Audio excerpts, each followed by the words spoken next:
You're listening to Nocturnal Frequency Radio, hosted by Steve Jenny and his satanic assistant, Alex Houdini, both of whom can't go into churches without vomiting. That's right. Without vomiting. You know, I have to say that is immortalized. Mhm. It's immortalized. The immortal voice of David Ferrand. That's right. Yeah. Dude, it is cold. Not as cold as Alberta. No, but it is cold. Yeah, it is. I mean, with the wind chill, it's what, minus 23 tonight, or going to be? Yeah, it's not fun. Something. No, it's cold. Not It's- fun considering we've been having it pretty good up until now. I know. It's rearing its ugly head. And, usually it's a little later in January into February when it starts to get brutally cold. Yeah. We had the storm that we had. I don't know. How much snow did you get? Maybe close to 10 centimeters. Maybe. Did it stick around or did it No, it rain stuck out? around. Yeah, well, Ah. it did rain. Yes, it did rain. Yeah. Like closer to midnight, it started to rain, so I melted some of it off. But Yeah.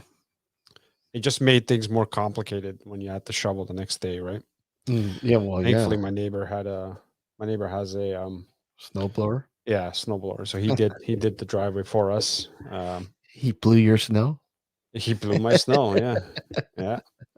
But he took care of that in the morning, and in the afternoon, the plow came, so I was helping him clear the bottom end of the driveway there. Yeah, I mean, it was snowing quite a bit here, and then 11, 12, I guess it started to rain.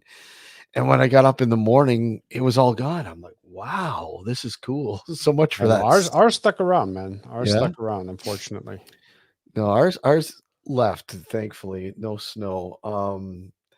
But the next day it was snowing, periodically, but nothing accumulated. So nothing. We didn't really get anything here, Been hardly. lucky. Yeah. I mean, if it hadn't rained, I mean, we would have had it. But I'm waiting for that first real, that real storm. Yeah. I know south of us, excuse me, in Buffalo. Yeah, but they always get dumped on. So now travel, they got a travel ban in Erie County. Yeah, because of all the snow. Yeah. How much did they get? I don't know, but they're saying they're going to have an accumulation of 2 to 3 inches per hour. Ah, damn. Yeah. They had to cancel, or not cancel, but reschedule the Bills Steelers playoff game. Yeah. For tomorrow, and it's supposed to still snow. So I'd hate that stadium. They apparently they had to hire people to I was reading something about that. Like I read the headline. I didn't read the whole article, but they were willing to hire fans to help shovel the snow on the field. Yeah, shovel it out. And man, when last year, I don't know if you remember, last year it was literally 70 what was it, 70 centimeters? Yeah, they got a shit ton last year. It was completely insane. Yeah. And there are people who are trapped in their cars for days. And house. Yeah. But they found people dead in their cars because it That's couldn't insane, get out. man. I know. Like In this day and age, you can't get people. But hey, I mean, how's anybody supposed to know you're in your car if they don't know you're in your car, right? Oh, exactly.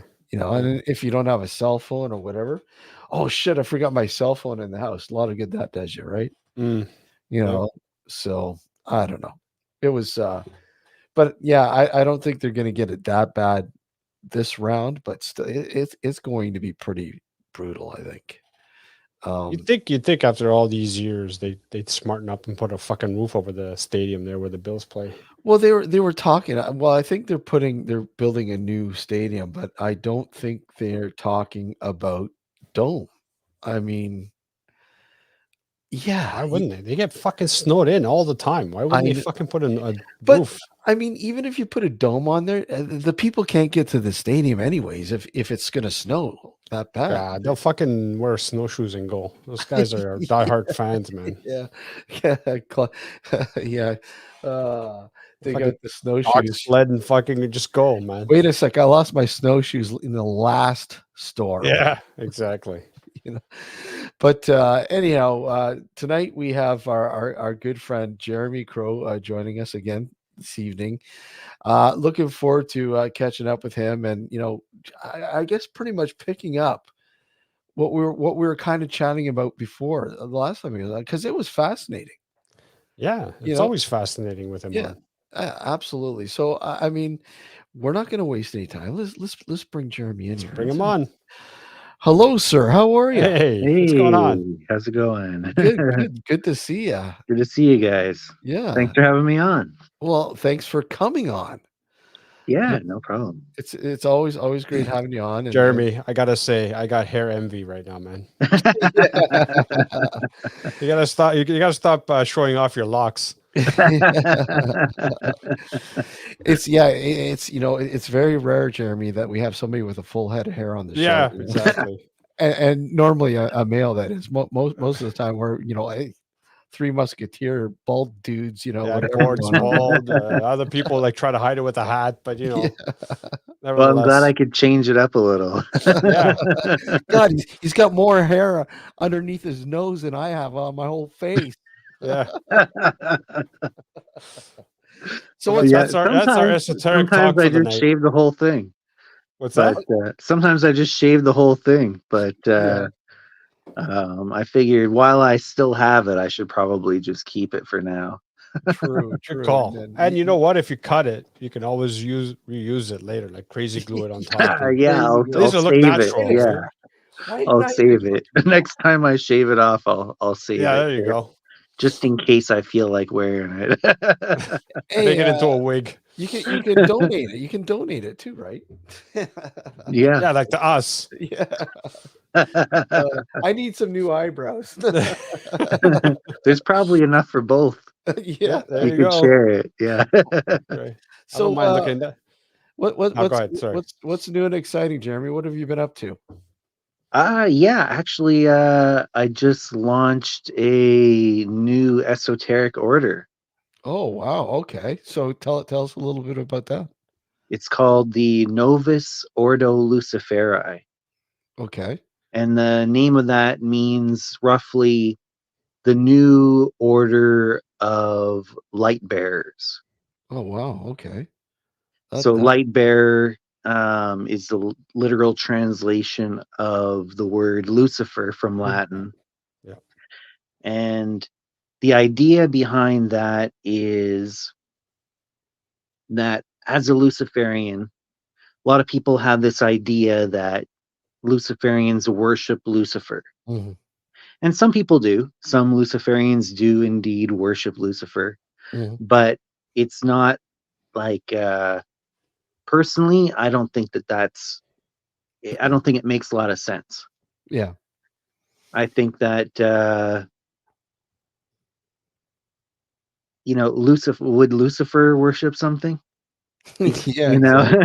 exactly. And that's the thing. I mean, we've often discussed that, how people are misled into what the actual belief system, if there is one, obviously, with that sort of area of, I don't want to say, well, I guess religion or belief systems or whatever. And again, it comes down to what people have been brought up with their whole life, the filters and all this kind of stuff, saying, well, look at, if it's not Christianity, it's evil. Mm. You know, Right. you know, you shouldn't be doing that. And I mean, when you hear Luciferian or Satanism or whatever else, they automatically think, "Oh my God, the worst. Yeah, well, It's evil." we had that same discussion with Corvus from the Yeah, Church of Satan. Oh yeah, I yeah, know Corvus. yeah, Yeah. So we had him on years back to sort of dispel the myth that the Church of Satan actually worships the devil. yeah. Right. And I mean, Yeah. we've often discussed the difference between, you know, Satan, the devil, Lucifer, and all that kind of stuff. And you know, I mean, I think people are still very, even in this day and age, are still with all the branched belief systems out there now and the religious, you know, archetypes and all that are out there are still pretty ignorant to, you know, this kind of area. What Fear. It's mostly it, fear. well, fear, yeah, Yeah. Yeah. obviously. Fear. But why though? Why? Because they don't want to learn. Well, just because what they've been told their whole life, Yeah. Yeah. is that Lucifer is the devil Mhm. and evil incarnate and will try and trick you and that sort of thing. Um, but getting back to the worship thing, I feel like a lot of people, they come from a Christian background or something else similar, where they feel like religion is about worship. And so they naturally feel like, if somebody's a Luciferian, then obviously that means they're worshiping Lucifer, right? Mhm. Because they're viewing it from that lens.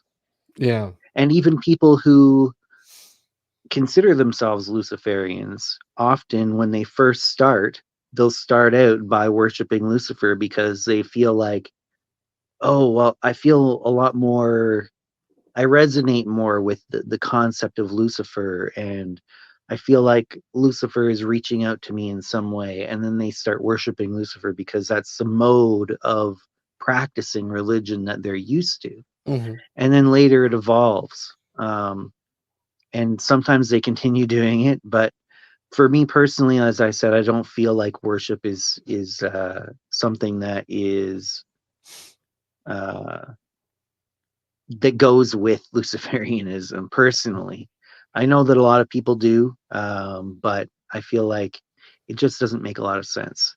One thing, an analogy that I use sometimes is if a person is practicing heroism, Mhm. it doesn't mean that they're worshiping heroes, right? It means that they are embodying the qualities of a hero. And I So, feel like the same thing. Let me just mm, finish my thought here. yeah. Uh, Similarly, Luciferians seek to embody the qualities of a light bearer. So, not so much a religion or a way of worshiping, but more a lifestyle. Yeah, exactly. So, for example, in the way that I view it, Galileo was a Luciferian, Mhm. or he was actually, I would say, Galileo was a Lucifer, Oh, okay. Yeah, yeah. because I think of it like a title of somebody who is embodying the qualities of a light bearer. Just like you would say a hero is somebody who's embodying the heroic qualities, right? Mhm. And acting on them. And so the thing that Galileo did was he shared knowledge, and since time immemorial, the word light or light in general has been used as a symbol of knowledge and awareness. So Galileo, he shared scientific knowledge with the world that disagreed with the prevailing dogma of the Catholic Church at the time. The Catholic Church was one of the ruling authorities Mhm. of his era. And he shared that knowledge that kind of undermined their power structure, their belief system. And he did so because he believed in the value of truth. and sharing what he had learned.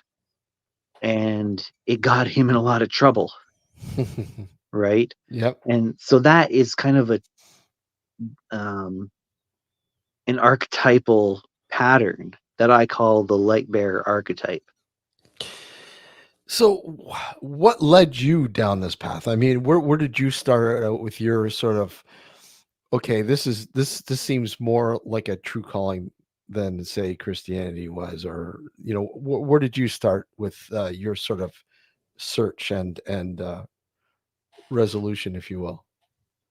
Yeah, well, when I was probably it started when I was a little kid,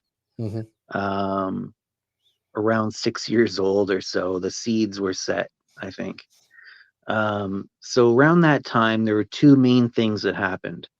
I had my first lucid dream. Okay. So I had been having a bunch of nightmares, and I complained about it to my parents. And my mother said, well, you don't have to let the monsters attack you because it's your dream. Yeah. And I said, what do you mean? And she goes, it's your dream, right? So don't let them do whatever you don't want them to do. I said, what? You can do that? And she goes, yeah, of course. It's your dream. What are you talking about? And she's kind of a natural lucid dreamer, my mother. Okay. Although she never knew the term until I told her later on as a teenager. But the next time I had a nightmare, I remembered that in the dream. And I was like, oh, this is a dream. And I don't have to let these skeletons, these animated skeletons, attack me or my mom. My mom was in the dream too. And so I decided, you know what? I'm going to turn into Superman. And so I pulled off my shirt, and underneath was a Superman costume. And I flew over and I smashed the skeletons into powder. And I was like, it worked, and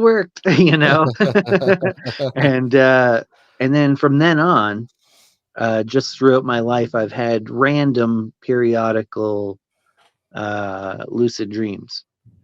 And that got me questioning things in a different way from that point of view. The other thing that happened probably when I was around 5 was that I got baptized into the Catholic Church. So when I was born, I wasn't baptized, but my parents, who weren't, especially religious, but they wanted me to, or my dad in particular, wanted me to go to Catholic school. And for people who are not Canadian, there's two main systems of schooling here that receive public funding from taxpayers, and that's the public school system and the Catholic school system. I know you guys know this. Yep.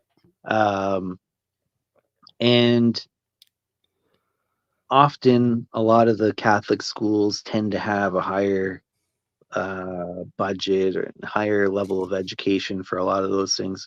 Plus, my dad went through Catholic school, so he wanted me to go through Catholic school as well. And my mom considered herself a Christian as well, although not Catholic. But they decided, yeah, let's put him through Catholic school. And they went and they said, well, he should be baptized in the Catholic Church to go to Catholic school.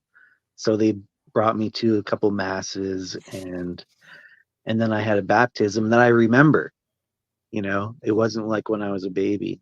And so there was this, I was exposed to all of this strange ritual, ceremonial spirituality at that really early age, at a point where I could actually comprehend it. And I hadn't really been exposed to it before that point. So it was all very new. And I remember asking a ton of questions. And when the communion part came along, I was like, what are they talking about? And he said, oh yeah, the bread and the wine get changed into Jesus's body and blood, and then we all eat it. Yummy. Yeah. And when and they said, and for the baptism, they said, you enter into the tomb of Christ with him. And I was like, this is like Pretty far some out. pretty dark stuff. you Yeah. know? But it really it really affected me, you know, like it was very powerful. Like obviously, like it's grown to such a huge organization, right? And Yeah. it's been around for like over 2,000 years, Mhm. or roughly about 2,000 years, I should say. Not quite 2,000 years, I suppose. But obviously, it's got something to it that resonates with a lot of people, that it affects them. It's powerful, right? It's powerful ritual. And so those two things, I think, got me thinking about things in a different way, and exploring and questioning. And I remember reading the Bible at around 6 or 7 or something. My parents taught me how to read before I actually went into school, but and my birthday's in January, so the registration, I didn't actually go to school until I was like 6. Oh, wow. Okay. So they taught me at home before I went to school a lot of things. So I went in there and I already knew how to read and write. But I started reading the Bible, and I was remembering reading this stuff, and I was like, this is God, really? Like doing all these like horrible, horrible things? Are you sure it's not some sort of monster or demon that we're, you know? Are we Where did you sure think those about this? nightmares came from? Yeah. And I questioned, I was like, are we really sure about this? Like, what's this? Is God like doing all these things? And they were like, yeah, yeah.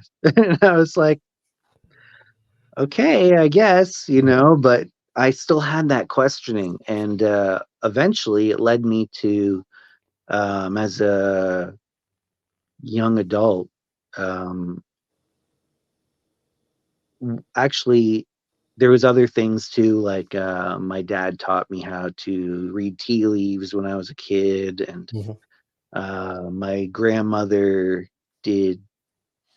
She used to play solitaire all the time, and if you sat down beside her while she was playing solitaire, she'd just start interpreting the cards that came up, Oh, wow. and doing a reading for you just spontaneously. And I thought that that was really cool. Um, and I'm part native too. Well, I mean, legally, I'm full status native, Oh, but wow. I also have Scottish ancestry as well, which I Mhm. also recognize. But legally, I am um, a member of a First Nation tribe, I full status. I have Matey in me. Oh, cool. Yeah. Not a lot, but I do have it, and not quite as much as you, obviously, but I do kind of recognize it because it is a part of my heritage. Very I cool. have nothing. Yeah, I have nothing. The two main components Except of this. my heritage are, yeah, spirits, yeah, Spirits, There you go. Spirits. Yeah. are Ojibwe and Scottish are the two main parts of my heritage, which are both very tribal Oh, cultures. yes. Very, And very. they have like a lot of like in Scottish, there's like the second sight, and they've got all these folkloric stories, and also, of course, the native side has a lot of stuff like that too. Ojibwe in Th- particular.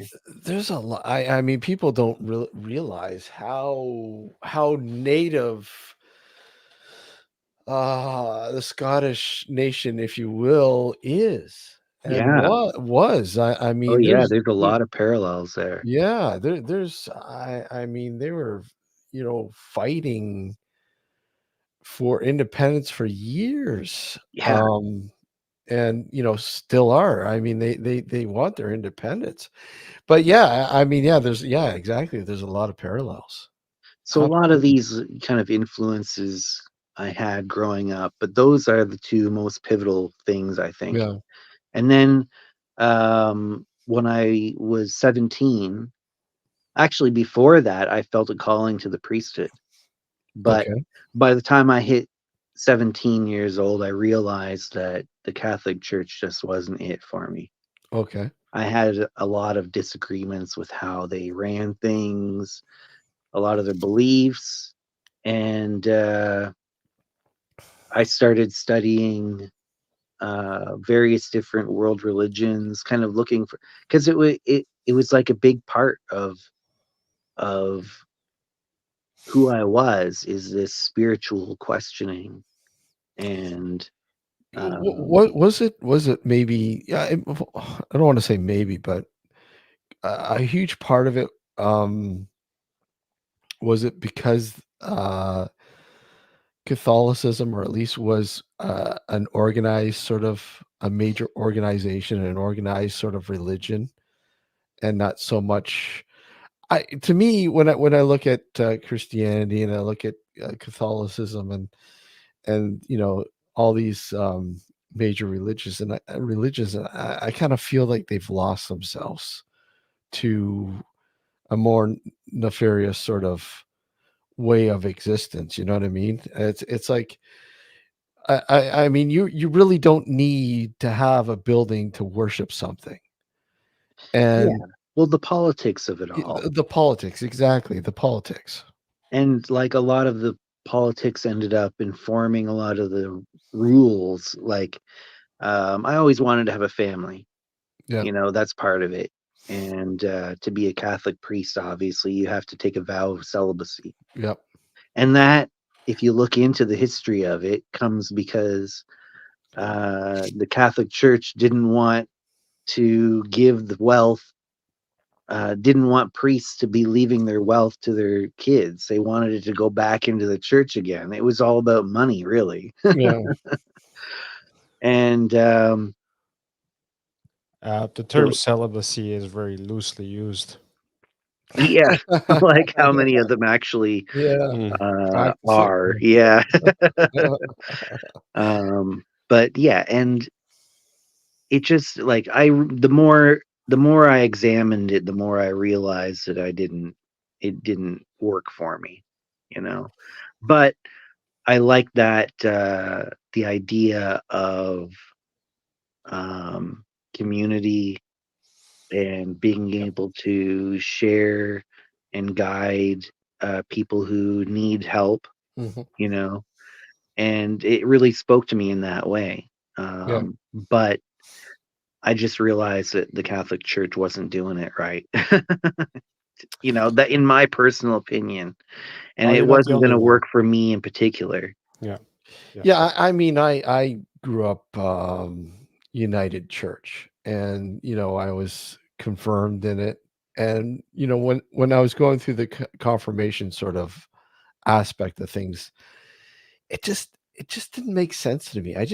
I found myself, I don't believe this. It just it just, I don't know, it wasn't resonating. And once I got past that sort of this stage of being confirmed in the United Church, that was it. I left. I didn't have any interest in it at all. Yeah, similar to me too. It was around the time that I was confirmed Yeah. in the Catholic Church that I really started realizing, okay, this isn't it for me. Yeah. But I had like a gap or a void, Mhm. that I felt that loss of having that community and that potential path for me. Yeah. So I started exploring things. I looked into Buddhism a little bit. Mhm. I looked into neo-paganism a bit.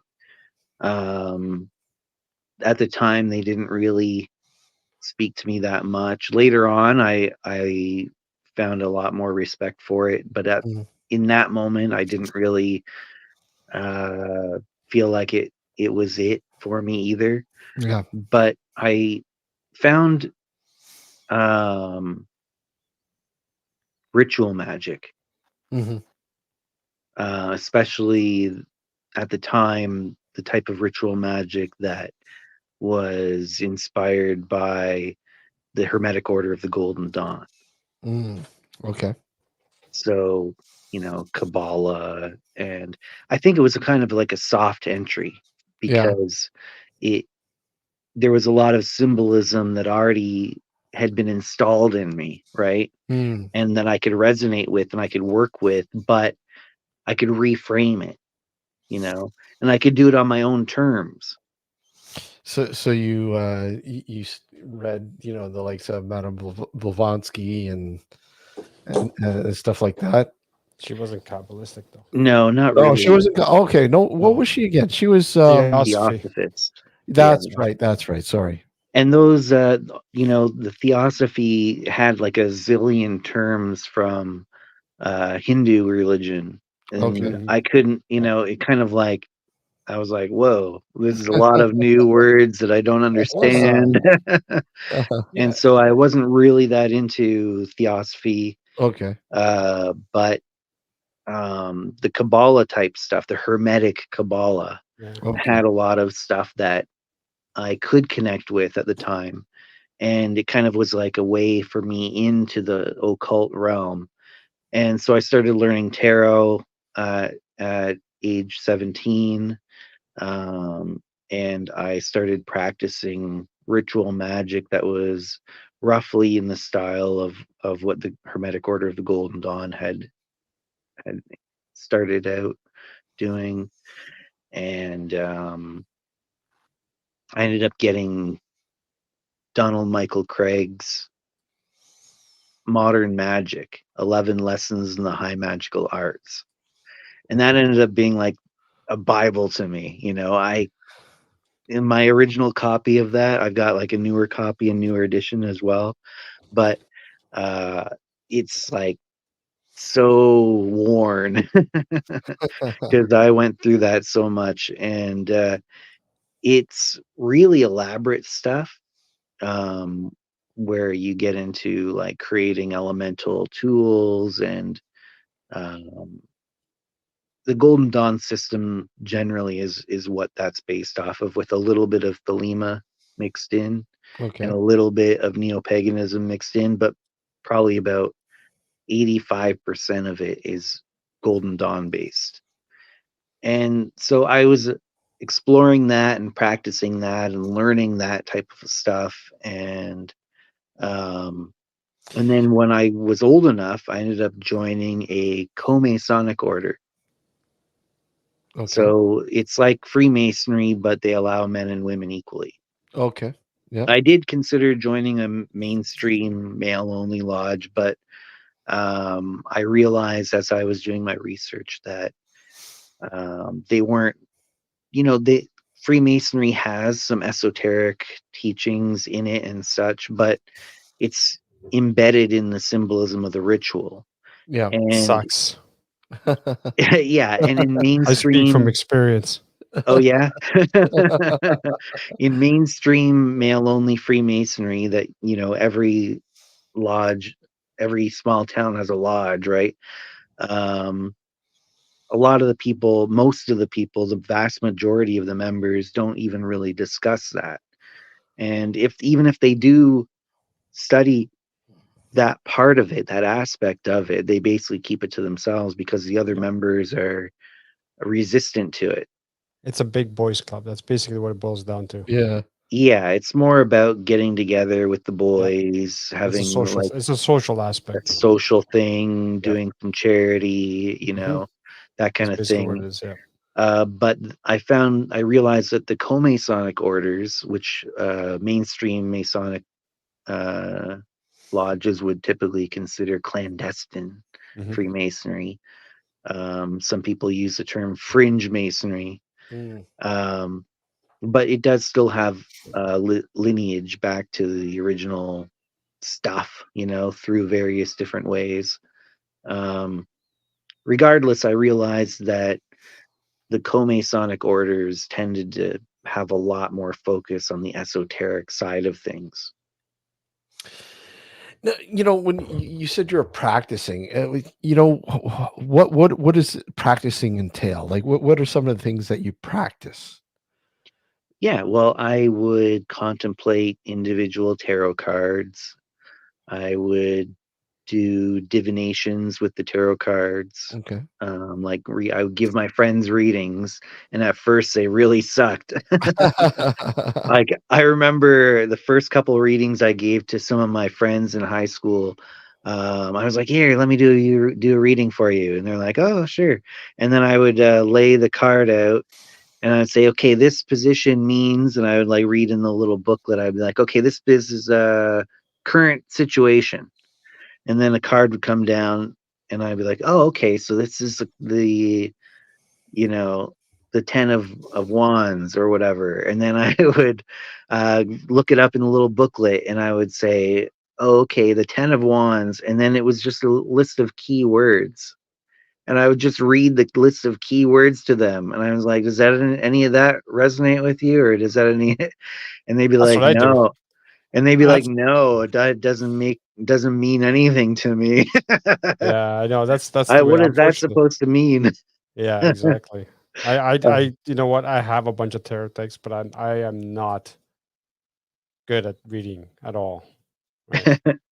And that's exactly what I do. Like when I want to give myself a reading, whatever, I just pull a one card draw, right? So I shuffle and whatever, and I contemplate a question, and I pull a card, and then I read from the book, and it's like, doesn't make any fucking sense, right? It's like, has nothing to do with what I'm asking, right? So, Yeah, I know what you mean. fuck.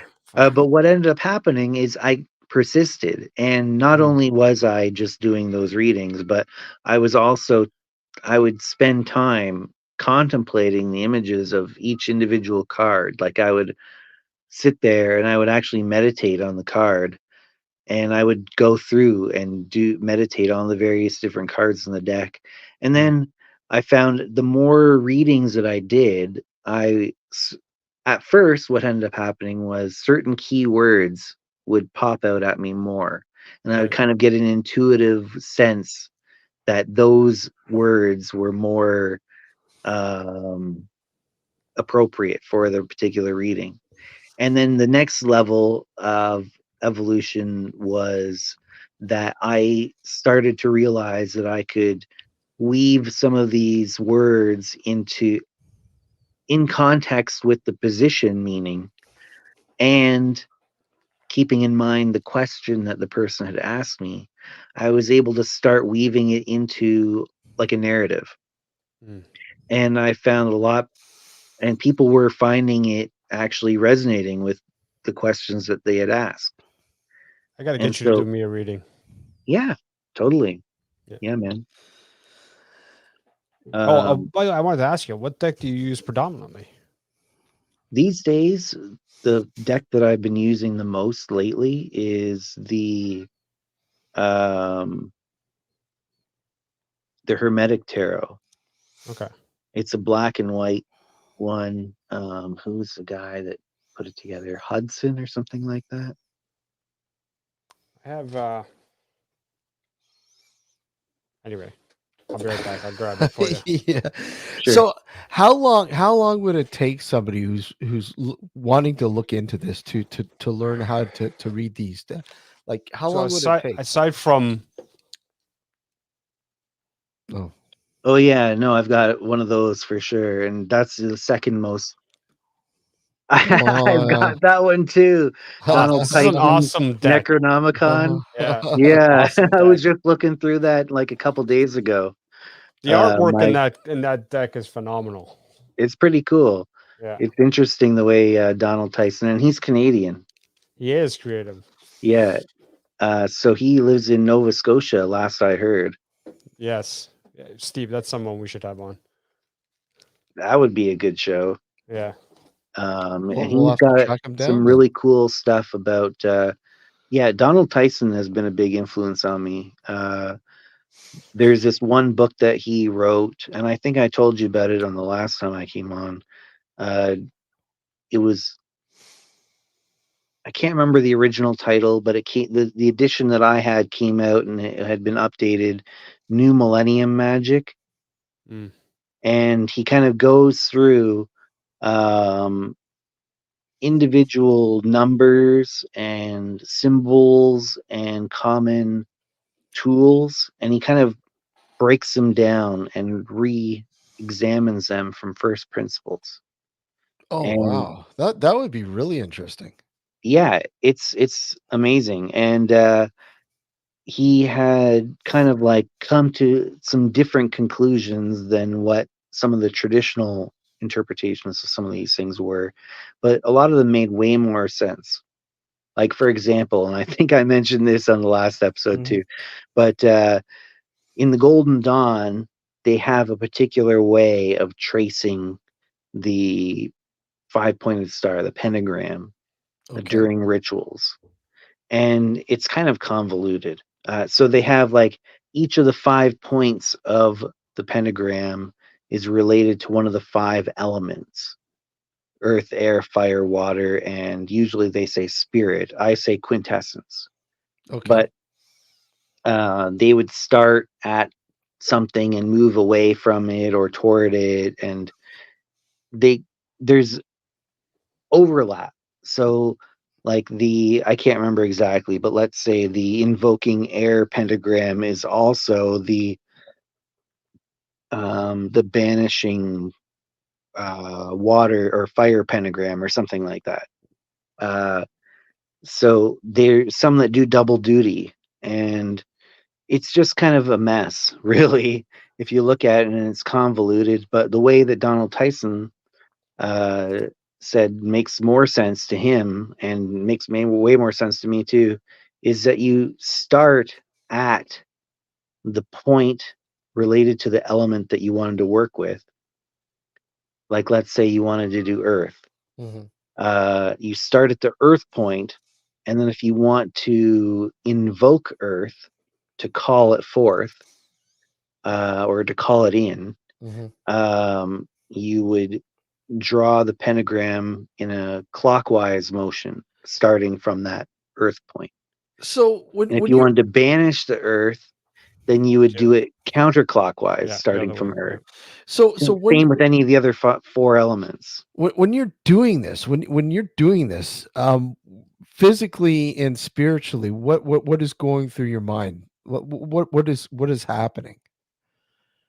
So what you're doing is you've got these various different symbols, and that you are introducing, Okay. and you create like a sacred space. You create you set the space you're working in apart in some Okay. way. Mm-hmm. You decide, okay, I'm doing a ritual here, and usually that's called an opening ceremony. So you Okay. do, like, you clean it, you make sure that there's nothing that you try and keep it as focused as possible towards what you're trying to do. So Yeah. anything you look at in that space will have symbolic meaning for what you're trying to do. Like, for example, if you wanted to do a ritual that you have determined is related to earth. So like, say you wanted to do some sort of wealth ritual. You wanted to try and bring wealth into your life, or health, potentially, right? Yeah. So earth is related to that type of thing. And so you would try and make sure everything in your temple space was symbolically related to earth and wealth in some way. Okay. Okay. And you would use certain words that were related to the earth element. And you would use colors, and you would use certain incenses. Like, you would burn incense that was symbolically related to earth. So you would try to invoke the senses. Yeah, so you Well, involve as many of the different senses as okay. possible, and Yeah. try and you're trying to drive home a symbolic message, Okay. Yeah. and you're trying to kind of create this environment, this immersive environment for yourself that will just kind of scream your purpose. Yeah. And I was using a very simplistic example, but it can get elaborate. You can create a specific sigil for the very specific thing you're trying to manifest or trying to accomplish. And what you're doing is you are sending a message to your subconscious mind Yeah. through the language of symbols that this is what you're trying to achieve. And it will, and your subconscious mind will accept it. Mhm. Like, for example, if you imagine yourself, really powerfully imagine yourself biting into a lemon Mhm. and the juice of the lemon going into your mouth, and Mhm. you feeling that acidic flavor, Mhm. um, your mouth will actually start to salivate. Yeah. Yeah. Yeah. The mind can't, the brain or the mind has a hard time distinguishing strongly imagined things from the actual experience of it, and it will act accordingly. So in some cases, we're talking these sort of these can be very, very intense. Like what are we talking about intensity level here? I mean, when you're doing some of these incantations or sigils Rituals. or rituals, what how intense can these get? They can Or get how, very intense. like, I mean, in your personal experience, like how intense are we talking about? It can get really intense. Yeah. Yeah. Depending on how much you abandon yourself to it in the moment Yeah. Okay. and how well crafted it is, I suppose, as well. Yeah. Those two things. Um, and there's also the element of um, altering your state of consciousness. Oh, okay. So you have different brainwave states. And if you look at hypnosis, right? Yeah. I was going to get to that actually. Yeah. So in hypnosis, I actually went through some courses and I became a certified clinical hypnotherapist Hey, at one point. you and I got to get together, buddy. Yeah. Telling you. Actually, Candy and I were talking about that. We should hang out soon. Yeah. Anytime, buddy. Anytime. So, if you look at hypnosis, one of the things that they do is they guide you through, the hypnotist will guide the subject through a series of visualizations and helping them relax their body and things like that. And it's all designed to change their brainwave state into a more suggestible state, Yeah. basically. So normally we're in what's called the beta range of brainwave frequencies. And what you really want to do when you're doing hypnosis is get the person into, help them get themselves, really is what you're doing. Help guide them into putting themselves into an alpha or deeper brainwave state. And if you get really deep, then you end up falling asleep. So we naturally go through these different brainwave states throughout the day and night. While we are doing various different activities, we'll fall into an alpha state naturally while we're watching TV or while we're eating, or while we're eating while watching TV. We go into a suggestible state, and that's why it's called programming, you know, and advertising. Well, that's why it works so well, because we're in a suggestible state, and when we see on TV these people eating this delicious fried chicken, we're like, yeah, that would be so good, and your mouth starts watering. You're like, I want that fried chicken, Yeah. and then you go out and you buy a fried chicken sometime within the next couple days, or right then, you're like, okay, I'm calling right now, Mhm. or any of the other things that they're trying to sell you, you know. Um, and so what you're doing in magic, in ceremonial magic, is you're utilizing all these same processes. You're doing it for yourself rather than letting some corporation program you or some mainstream religion program you. You are determining what you want to program yourself with, and you set up an environment that will powerfully do that. And you don't even have to believe in anything spiritual for this type of thing to work. Yeah. But there are a lot of people that do believe that there is even more to it, another deeper level to it beyond that. And I think that there is beyond that as well. But you don't need to believe that for it to work. But It's like I it's think like a that, glorified self-hypnosis session.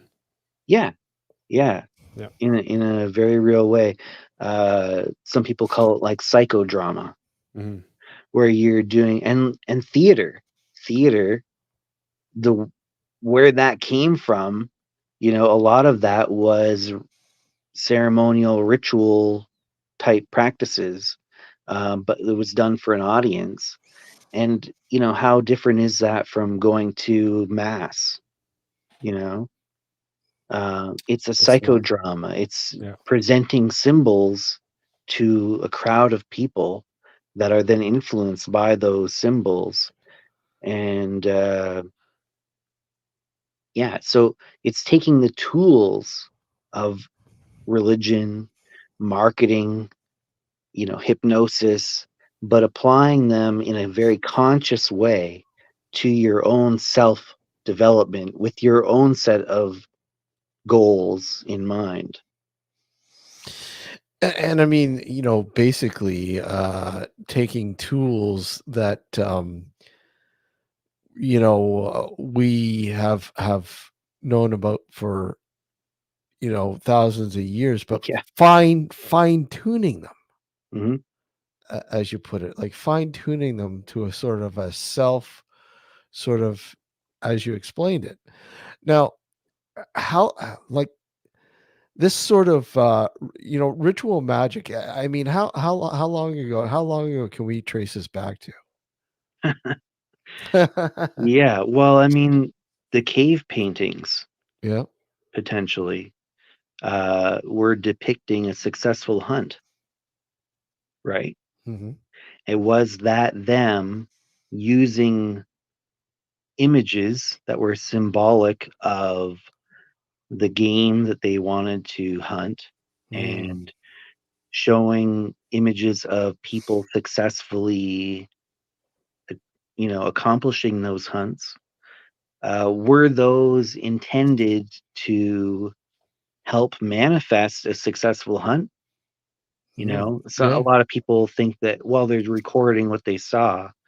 Well, maybe they were using those images to manifest what they wanted to accomplish, Yeah. Exactly.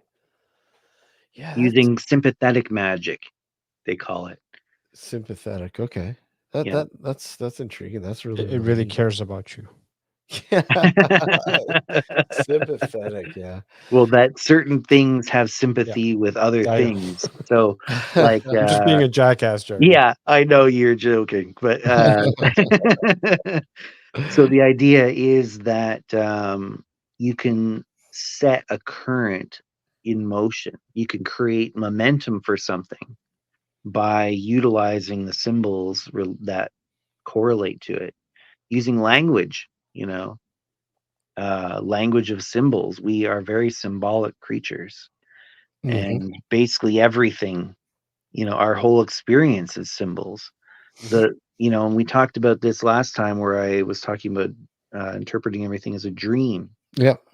that raw data is coming in to our senses through our sense organs, and an electrochemical signal gets sent to the brain, a raw electrochemical signal from a stimulated sense organ like the eyeball or whatever. Yeah.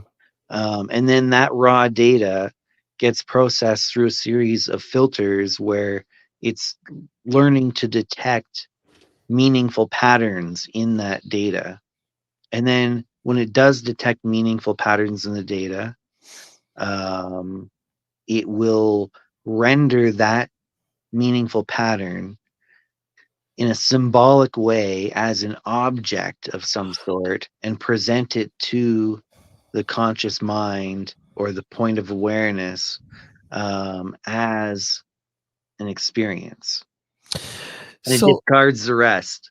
so essentially, we'll take a break here in a few minutes, but so essentially, somebody could be very evil and use it for malicious sort of, say, control.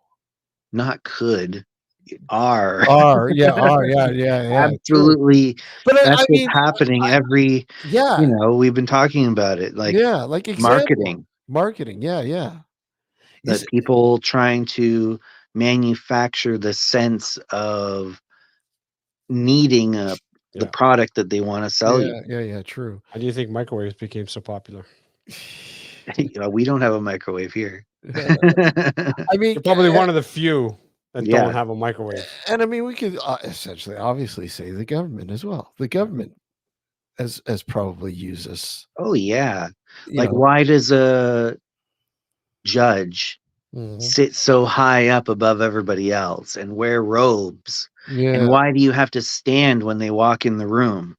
It's yeah, all designed to generate this sense of authority, that this individual has a higher level of authority than you do, as that you're not a sovereign individual, that you are subject to the authority of this other individual. yeah. And all these things are designed in order to create all stand for judge whatever, and they've got a title, and they've got they used to have, in some places they still do have, like a wig. I think they still do that in England, actually. I believe they do. And even the barristers do have to wear the wigs as well. And uniforms on police but officers. Be careful, Jeremy, because you're opening up a can of worms here when you're talking about that stuff. Just be warned. Well, maybe we should take that break here. We'll but take that's magic. That's all magic. That's wizardry. That's sorcery, really. You could probably say is a better term for that. Hundreds and hundreds of years in the making, perfected, and now most of mankind fall victim to its clutches. Absolutely. No, that's exactly the truth right there. Yeah. Okay, we're gonna take a break here. When we come back, more with Jeremy. We'll continue this, and we'll get into the the wonderful world of that unseen world that not a lot of people, I guess, are aware of. It's there, but maybe they just need a little push to present it to them. Okay, we'll be right back. You're listening to Nocturnal Frequency Radio here on the New Visions Radio Network, and of course, simulcasting here on our YouTube channel and Twitch. We'll be right back. Don't go anywhere, folks.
evening. I'm Richard Palmisano, the founder of the Searcher Group. It's a paranormal company, the oldest in Canada. I founded in 1979, which not only makes me old, but makes me doing paranormal research and field work for just under 45 years now. I am also an author, researcher, and lecturer on the paranormal. I've written 6 books now, and I really enjoy coming on with Steve and Alex on Nocturnal Frequency Radio, as well as listening to the shows, because there's a lot of interesting guests there. I like it, looking at this stuff, because it opens your mind to other options and other alternative thoughts. There's always time to learn new things. So I hope you join us and come and see Nocturnal Frequency Radio. Thank you. So let me ask you, what makes for good radio? My 5 favorite songs all day long. Play it again. No. As many commercials as physically possible. What? No, why would that be good? Great music, great talk shows, no commercials! Precisely. New Visions Radio gives you no commercials, no nonsense, just the best new music and the best talk all day long, 24/7, 365. NewVisionsRadio.com. Hey guys, Kristen here, host of the Paranorm Girl podcast, a bingeable exploration and deep dive education about the paranormal for the skeptical believer. Some of my past season topics have included shadow people, Mandela effect, demons, and UFOs. Currently, I am tackling Bigfoot. I have been sharing this journey with my audience since early 2021, and I have learned a lot these last few years. It's truly a mysterious world out there beyond our perceptions, and reality is just not what it seems. I have also, since the start, met some awesome folks like Alex and Steve, and I've really enjoyed watching and learning from them and also joining them on their show. Their guests are always outstanding, their listeners are just the coolest, and these hosts are some of my favorite people. I recommend their show to anyone looking for an intelligent and fun conversation about the paranormal amongst friends. So join me on my investigation, join Steve and Alex on theirs, and enjoy. Now back to the show. You are watching Nocturnal Frequency Radio. And welcome back to Nocturnal Frequency Radio, here live on the New Visions Radio Network, and of course, simulcasting here on our YouTube channel and Twitch. And this evening we have Mr. Jeremy Crow. How are you, sir? Again. Good. I'm loving it. Having a blast. Yeah, that was, that's, ritual magic. I mean, people, how would you best explain it to somebody who hasn't got a clue what ritual magic is? Like, I mean, a layman's sort of explanation, if you will, to those who are interested. Yeah, well, basically, it's utilizing the understanding of the mind in order to.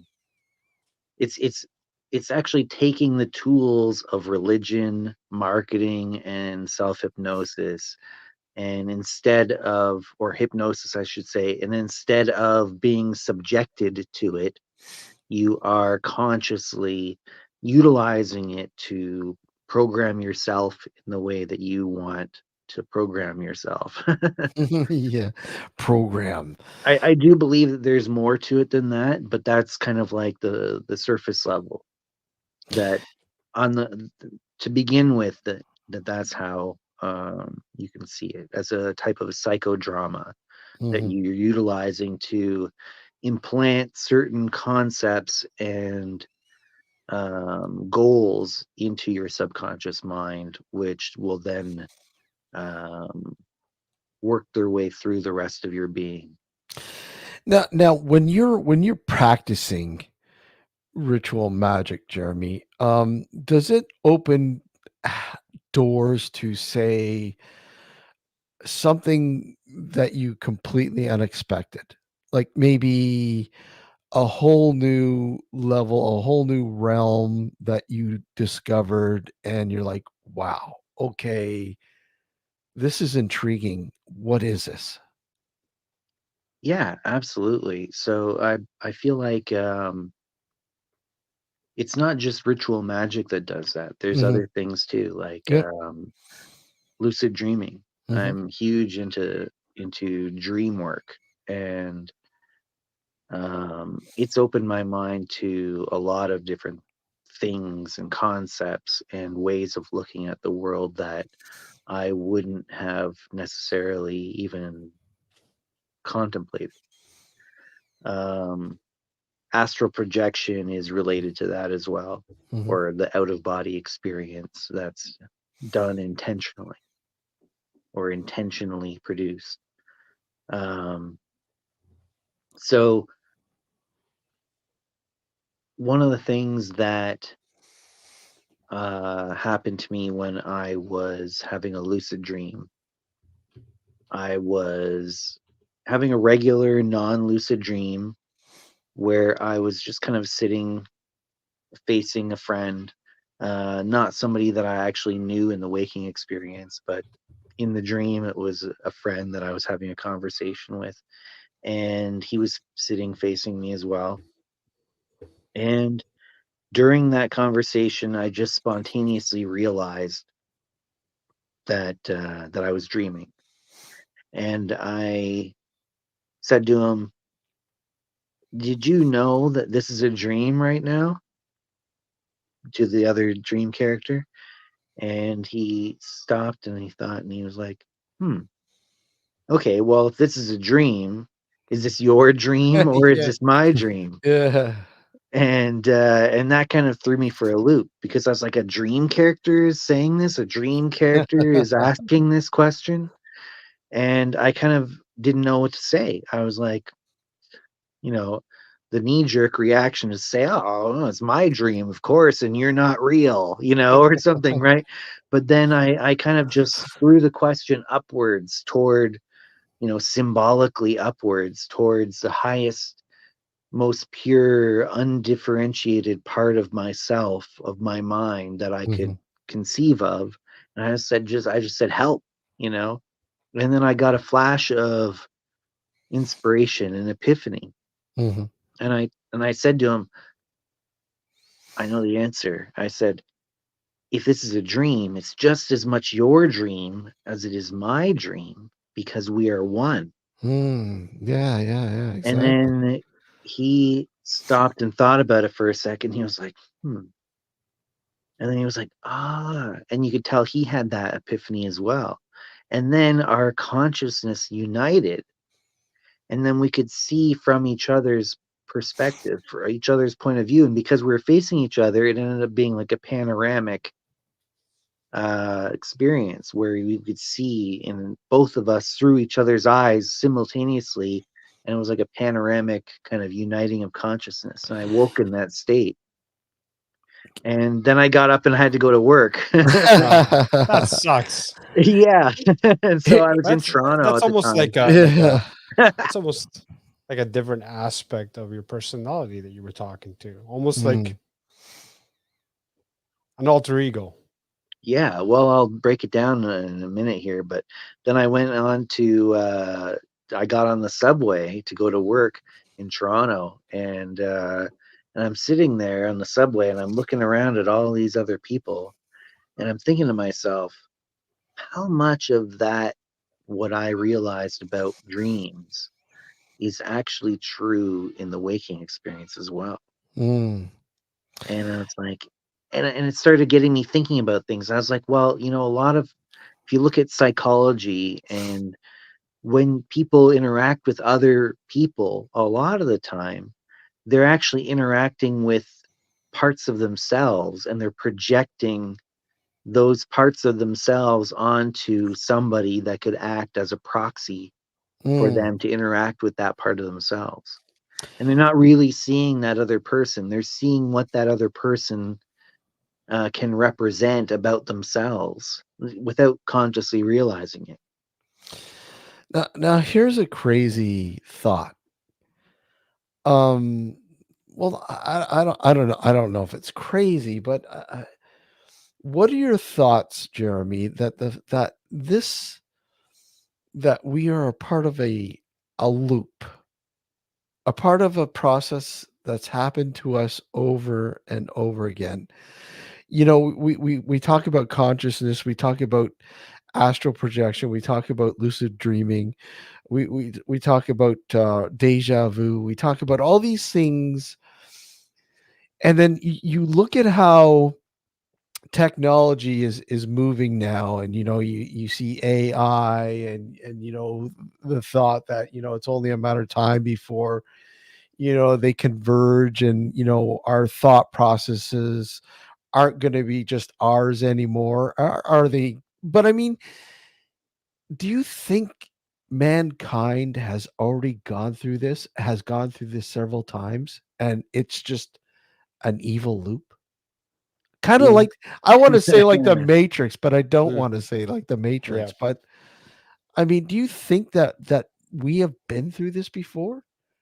I fucking hope not.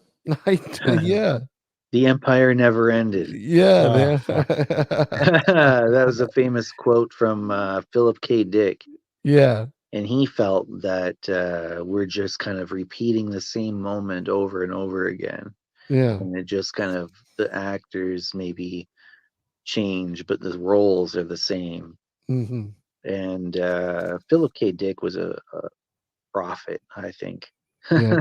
Are you familiar with some of his work? A little bit. I I'm know not. the person, but Yeah, I know don't. the person. I'm not like well educated on film. Yeah, so he wrote the books that were turned into a bunch of different movies, or the short stories at least. Some of them were full novels, some of them were short stories. Blade Runner, he wrote a novel, Do Androids Dream of Electric Sheep, which ended up getting turned into the movie Blade Runner. Minority Report, he wrote the short story that movie was based off of. Trying to think of other ones. A Scanner Darkly. Oh yes, yes, That yes. was a pretty cool one. That was a pretty trippy flick. Yeah, I Trippy, remember. yeah. Yeah.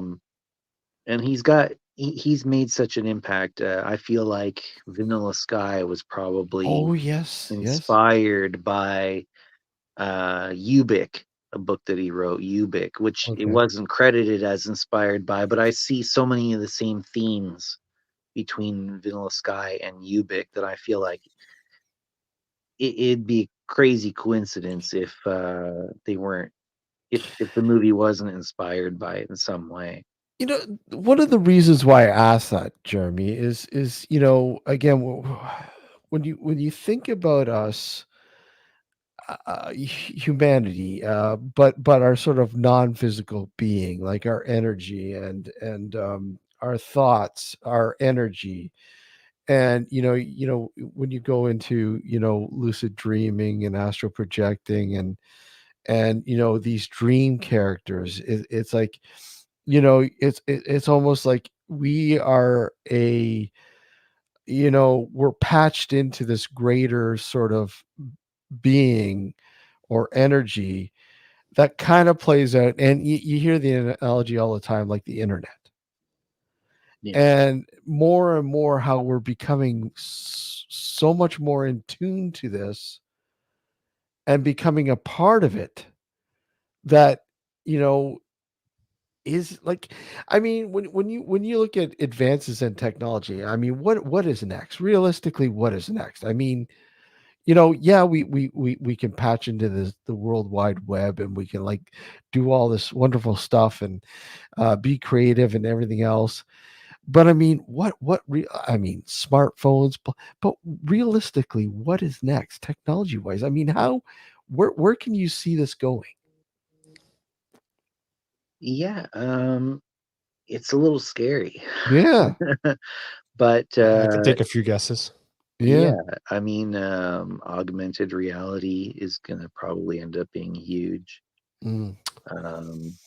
imagine having a heads-up display in your regular waking life, walking around, being able to access bits of information about all, as you're going about your daily activities. But what I kind of want to go back. Yep, go ahead.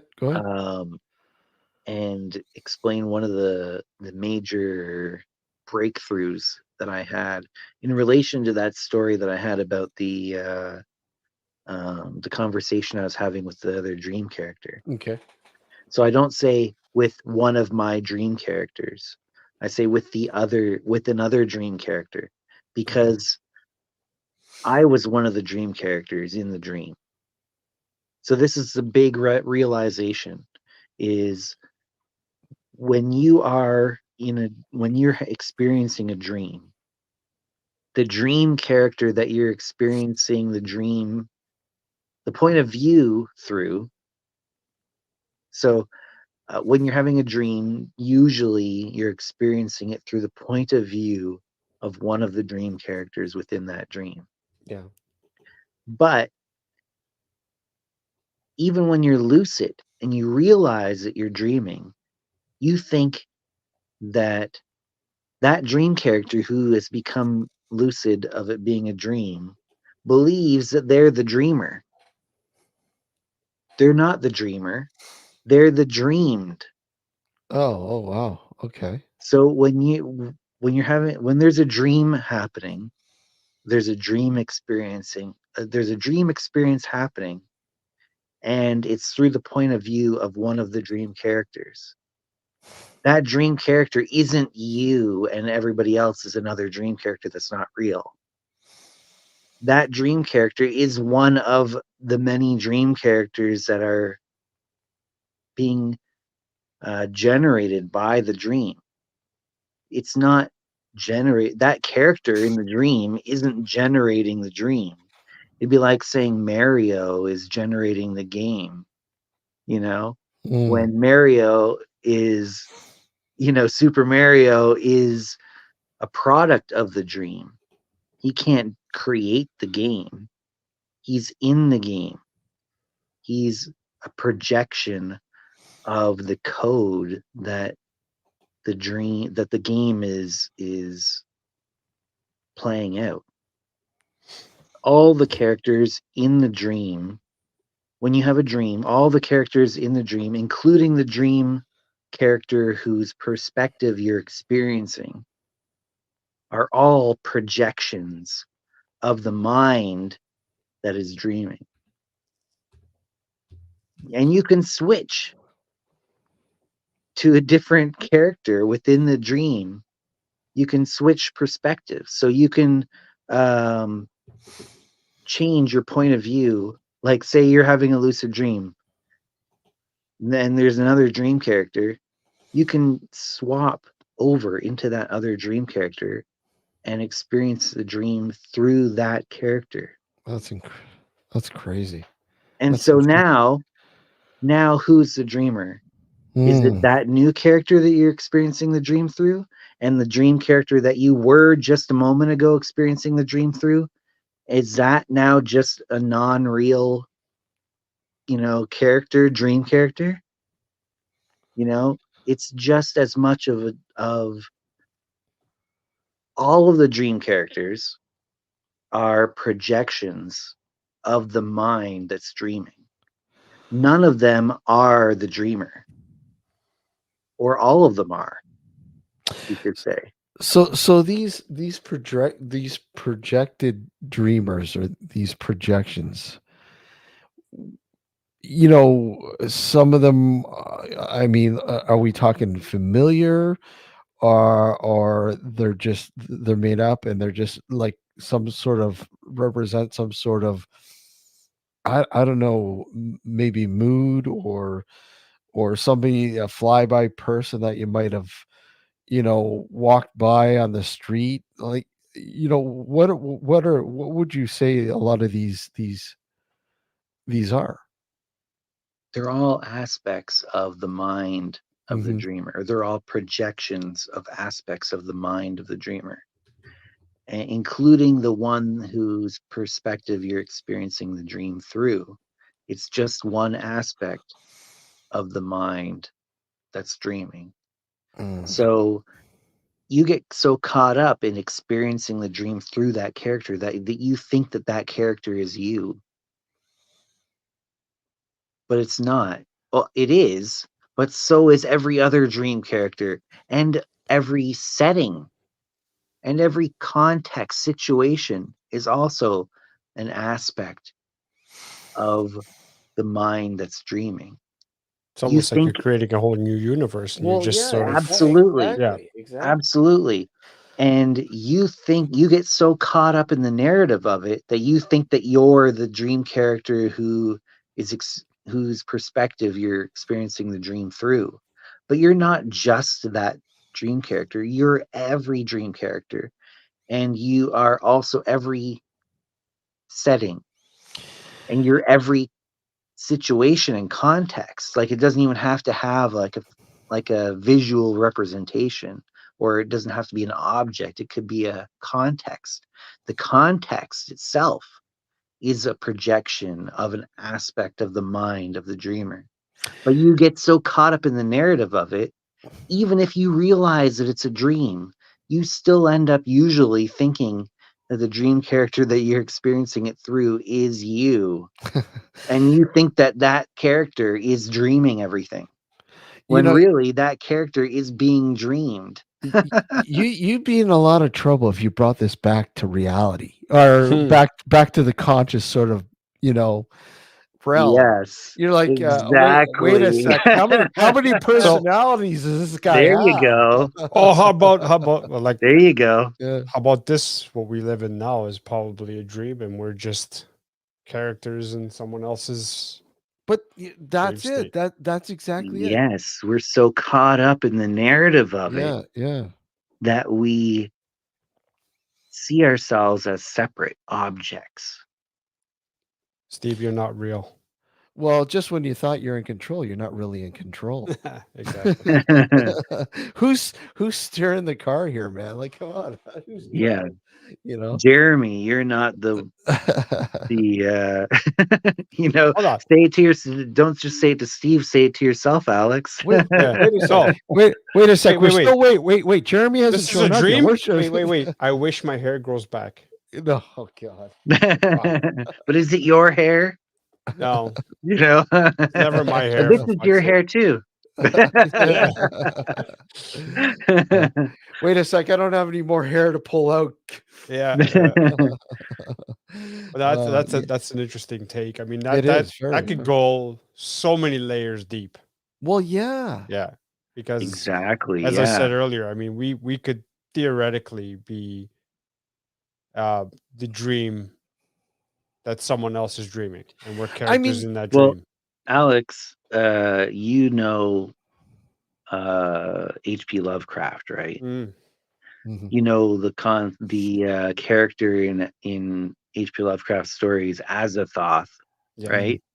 Azathoth is the blind idiot god who is dreaming the universe. That's right. Right? And I think that they call him that.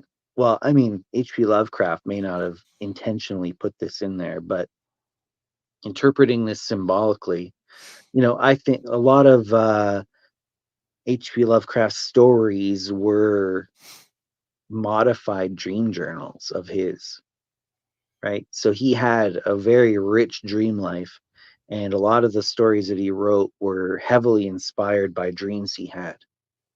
So you can read a lot of his stories as if they were dream journals. So many famous people are like that. Even I had a conversation with an Italian director by the name of Dario Argento, and the same thing. He had this, this dream or nightmare, if you will, and he literally scripted one of his masterpieces. And when you watch this, you're like, wow, it's so vivid, and so, like, he said the movie turned out almost exactly how it felt like when he was in this dream. And you're like, holy crap, that's incredible. Yeah. You know, if you're able to recreate it that closely, that's That's some real art there. that's real art. Yeah. You know? So as a Thoth, they call him, or H.P. Lovecraft in his stories called him the blind idiot god. Mm. And I think that, you know, interpreted symbolically is like, tells you something. And it's a very Gnostic way of looking at things. But like, imagine this. When you go to sleep and a dream arises within your mind, did you consciously create that dream? Did you craft that dream? No. No. Mm. And usually, for most people, usually when you have a dream, do you realize it's a dream? No. Well, if take that on the waking level. If there is a dreamer, if there's a mind, and all of this is arising as a dream, Mhm. did that mind consciously, intentionally craft that dream? Nope. Maybe not. Yeah. Hence the idiot god part. Hence the blind idiot Yeah. god. The idiot part being unaware Exactly. Unaware of the dream and itself. the blind part not realizing that it's a dream. You know, that it's like a non-lucid, that God is having a non-lucid dream, and we are all aspects of that. We are projections of aspects of that great mind, or, you know, to use a native word from my tribe, Kichimanitu, the great mystery or the great mind or the great spirit, you know, is having this dream, like Brahman, you Mhm. know, in the Hindu pantheon, is dreaming this all, and it's a non-lucid dream, and all of us are dream characters within that dream. And the implication of that is, if any of those dream characters can gain even a little bit of lucidity about the nature of the waking experience being a dream, and them being a dream character within that dream, it brings a little bit of extra lucidity to that dreaming mind. What, you know, you sit there and you think, and kind of expanding this a little bit more into, you look at people who are, you know, I don't want to say trapped, but trapped in their minds, but they are literally um psychologically, um the ward would say crazy. But are these people really crazy? Are these multiple personalities, and the things that these people talk about, are they really there? And we're just like, okay, wait a sec, this guy's crazy. Is this, do you think, maybe an extension of that sort of lucid realm that Yeah. you know? So, I mean, we were talking about heritage earlier, Yeah. and in a tribal culture, those people would be shamans, Wow. Okay. right? They would Yeah. be considered to have some sort of insight that the people who that most people who have their barriers and their filters working in a different way wouldn't have access to, right? Hmm. Now let's bring this all back to magic again. Yes. So Let's do now, that.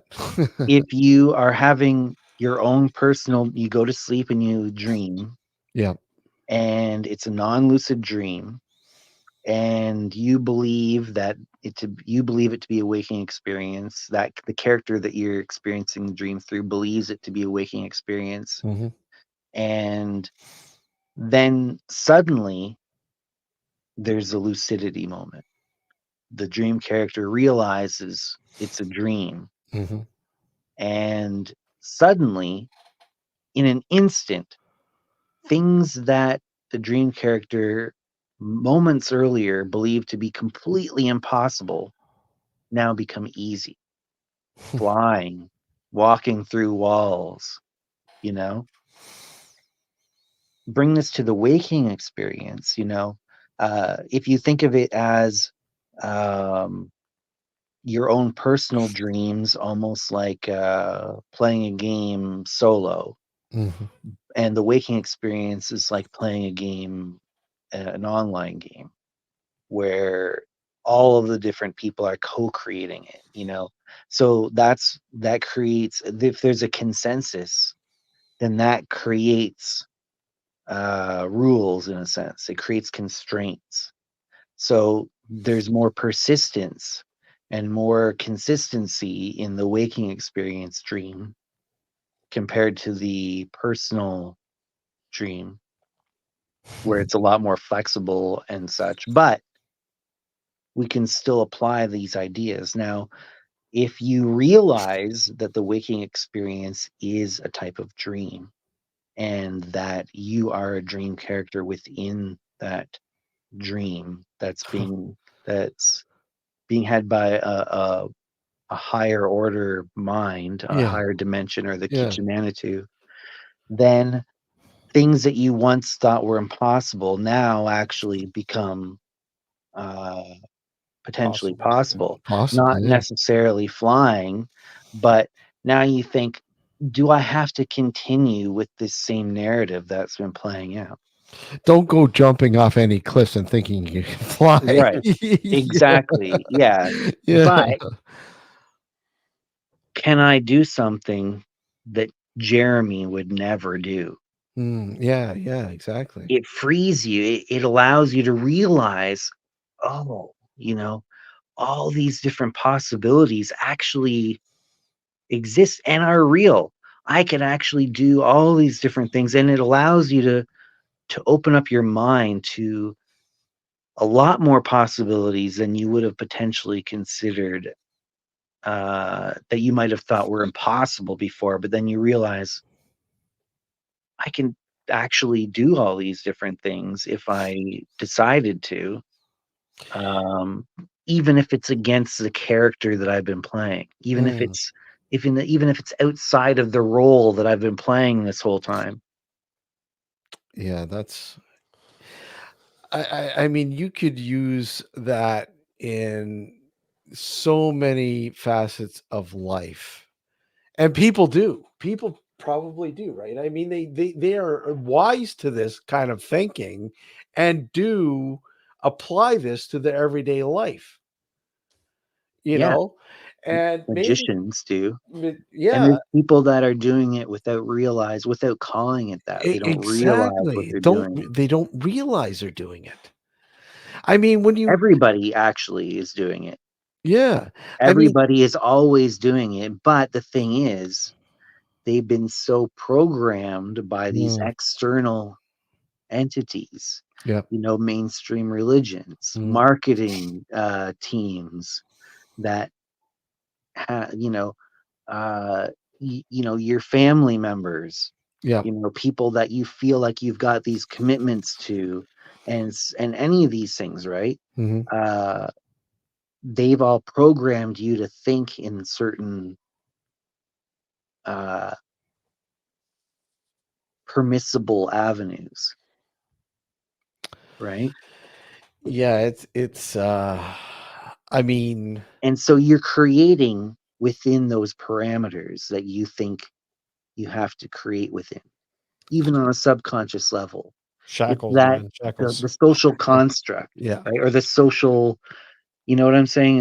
The filters that we've been brought up and born with, if you're able to, decipher that these things are in fact filters and you can start to see past those filters, you really, again, open your mind and thought process to a whole greater sort of realm.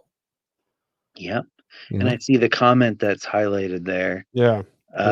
It is simulation theory, in my opinion. We are living in a simulation. Mhm. It's a, I like to use the term dream, Mhm. but simulation, I also use interchangeably. Yeah. That's scary. Well, yeah. But when you say simulation, a lot of people automatically think a computer simulation. Yeah, no. And I feel like it may not be like computer hardware the way that we normally think of it, But but there are computations occurring, that are simulating things that we believe, that we take at face value, Mhm. rather than realizing it's actually a symbolic representation of a meaningful pattern. I mean, it kind of equates to what I kind of, alluded to earlier, like this sort of loop that that civilization or us humans have gone through before. This, like, we're Samsara. yeah, exactly. And it's scary. Yeah. It's scary that people have this knowledge, this great knowledge that only so many people are sort of tuned into, and slowly others start to gain that sort of access and start to learn that knowledge. Now, Like the 100th monkey. yes, what Now this play? is directly related to the Luciferian stuff. Okay, and So the Luciferian archetype that I was telling you before, yeah, the light bearer archetype, yeah, to become a Lucifer, you recognize this forbidden knowledge. It undermines the power structures of the world that hmm, we live in, yeah, that we see, that we experience, and to share this knowledge with others, to so that they can emancipate themselves from the bonds of ignorance and servitude hmm, through this knowledge, that through this forbidden knowledge, this hidden and forbidden knowledge, that makes you a Lucifer. That okay, makes you a light bearer. It makes you worthy of that title of Lucifer. And there are characters in mythology like Prometheus, like Enki, like the serpent in Eden, hmm, but there's also real life people that are embodying these principles, like historically I mentioned Galileo, Galileo, right? yeah, But the whistleblower, in a sense, is that. yeah, yeah, And yeah, because they are sharing knowledge that you're not supposed to know. Obviously, yeah, and exactly. often there is some sort of backlash from the status quo, that whose power is being undermined by this knowledge being released. What do you think, Jeremy? Okay, I don't want to go too far into that sort of direction, but what do you think? I don't want to get into conspiracy or anything like that, but what do you think? Do you think there is a I don't want to say, people say new world order or whatever else, but do you think that there is in fact a managing sort of entity that knows all of this and is keeping it under wraps and keeping everybody sort of, you know, Ignorant. ignorant to what is really going on? Yeah, it's called the demiurge, and the demiurge's archons. In Gnosticism, Yeah. that's what the term is. And I believe there's a direct representation of that in real people, that are actively performing these roles in Mm. our society.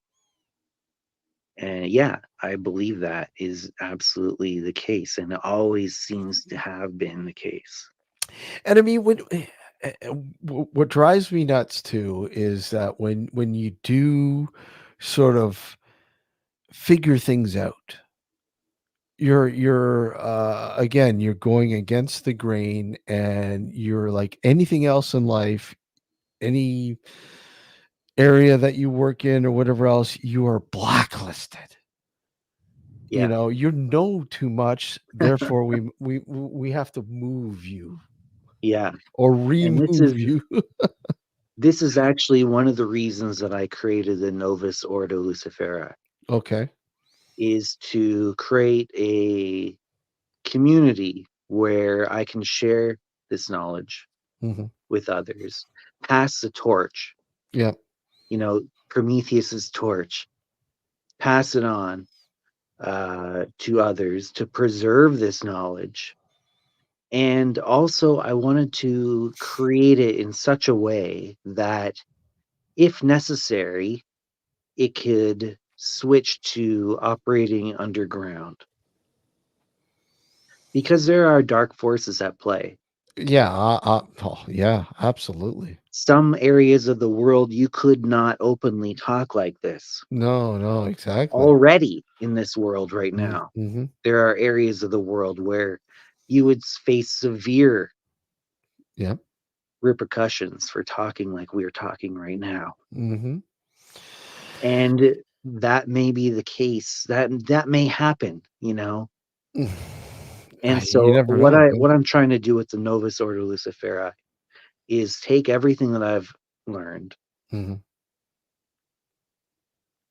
transmit it to others, allow them to learn these systems, this knowledge, this forbidden and hidden knowledge, Mm-hmm.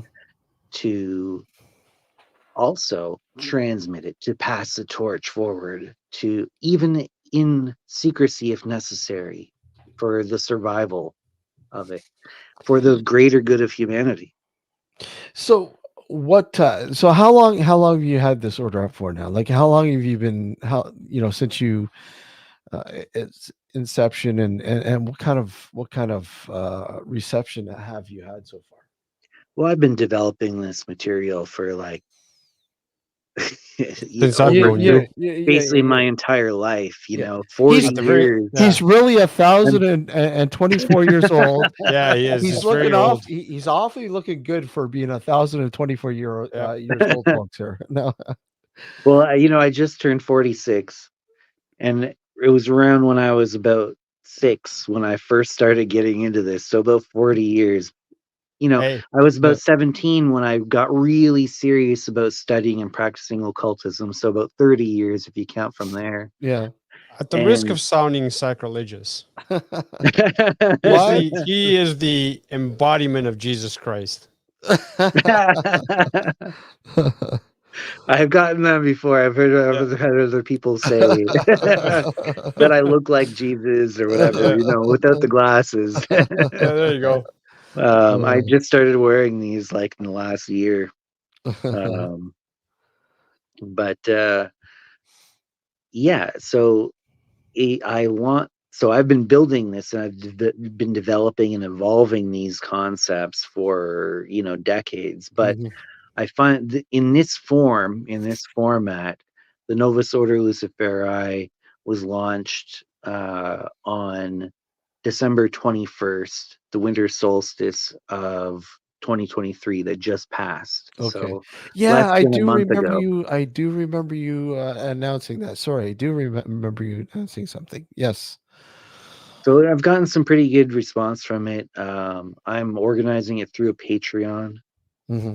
page where people can get exclusive content and the initiation ritual, the self-initiation ritual. I have big plans for this. Yeah. Uh, I want to have branches all over the world of people that are studying this type of material and Mhm. learning from what I've developed over this time, and hopefully in a faster way Mhm. than that won't take them 30 years, to develop this, because they'll be able to benefit from all of the development and evolution of thought that I've gone through, Mhm. and I'll be able to kind of help fast track them through that. I Now, got your email. That's what I was showing. Oh yeah, so I Yeah. made a blast out or broadcast on my email Yeah. list for that. yeah. So, in terms of showing people this sort of way, or this. What are we talking about? Because you're saying you want to, I don't want to say fast track, but you want people to learn this sort of way a lot quicker than as long as it took you. But I mean, you're basing this upon your sort of experience of going through these different phases throughout your life, the 30 years or whatever else. And so how quick are we talking about? I mean, like I mean, we're talking about levels here. What are we talking about as a sort of a structure, if you will? I mean, it's individual. Yeah. Each person is gonna get from it what they're ready to receive from it. Okay. At their current stage of understanding and whatever they've brought to the table as well. Mm-hmm. There's going to be other leaders that arise up within this community as well. It's not just going to be me. Yeah. And they're going to have their own take on things, and they're going to be able to share some of their unique gnosis as well with the community, and that's going to add to this body of knowledge that these other people bring to the table as well. So I'm going to do what I can to be a light bearer, to bring the light that I have been able to uncover and share it as best I can with others. But as people join the community, they're also going to have their own unique insights, and each person is able to become a light bearer in their own unique way. Mm-hmm. Yeah, that's intriguing. Yeah. I'm interested, Jeremy. That's very interesting. I find that very interesting. Okay. Like I do have most of your links in the description for the show, so I mean people can go check out. I mean, just throw your information out there so people know where to go and get a hold of you, find you, and read your material and so on and so on. Yeah, okay. So my personal homepage is jeremycrow.com. No E on the crow. JEREMYCROW.com. But it needs to be updated badly. But I'm, trying to find time to do that. But the Novus Ordo Luciferi is through Patreon, and the username is Novus Ordo Luciferi, NOVUS ORDO LUCIFERI. I think I got that right. But I'll send it to you, and maybe you can add it to the YouTube description or something. Absolutely, I will indeed add it to it. Wow. And you can just search Jeremy Crow Luciferian on Google or DuckDuckGo or whatever your preferred search engine is, and I'm sure you'll be able to find me through that. I also have a membership website called the Luciferian Research Society, and there's also a free Discord server that's very active for that, where anybody can join the Discord server for free. Mm-hmm. And I'm on there every single day and talking with people and sharing knowledge about this type of stuff and joking around and being casual as well. And that I'm on there, and I'm in the background, and I'm learning. I'm learning. There's so much. So it's I do highly recommend the Discord. Absolutely, there's some really good stuff in there. Yeah, so the Discord, I would recommend anybody who's Yeah. interested or curious to check that out. And if they want to get really serious, join the Patreon. Awesome. Yeah, and just send me that stuff, and I'll add that to the page there so people can find that as well, Jeremy. I want to thank you again, man. It's been great. Yeah, a wealth of knowledge. Just incredible thoughts, incredible. I don't know what to say, but it's a great learning experience. Thank Always, you. I appreciate your words. Yeah. you know. And we should totally get together, all of us. Oh, absolutely. I'd be Definitely. so for that. So for that. That'd be It's great. been a while. Yeah, very It soon. has. I'd be up for it very soon. Because you're still in TO, right? I'm just outside of Toronto right now, but I'm You're in the area. Okay. All right, cool. Yeah, I would love to do that. I think that'd be great. We should sit down and have a very good chat and whatever else, right? So Yeah, that'd be for pretty sure. We that'd be try to cool. conjure up things. Conjure up, yeah. Well, with Alex and I, it used to be big fat burrito, Yeah. but that's long gone. Oh yeah. It's okay. We can go down to the burrito place. The burrito, a bigger beat. Yeah, exactly. Yeah. Well, Jeremy, thank you very much. And you know what? I'm sure we'll have you back on. We always look forward to having you back on the show, man. Oh yeah, it's always a blast. Thanks again for inviting me. All right. Take care, my friend. You too. Bye See you later, bye. Jeremy. I'll talk to you soon. Okay, sounds good. Bye Talk to bye. you soon. Bye. Bye. Always so cool, man, having Jeremy on. I mean, like I said, you learn so much.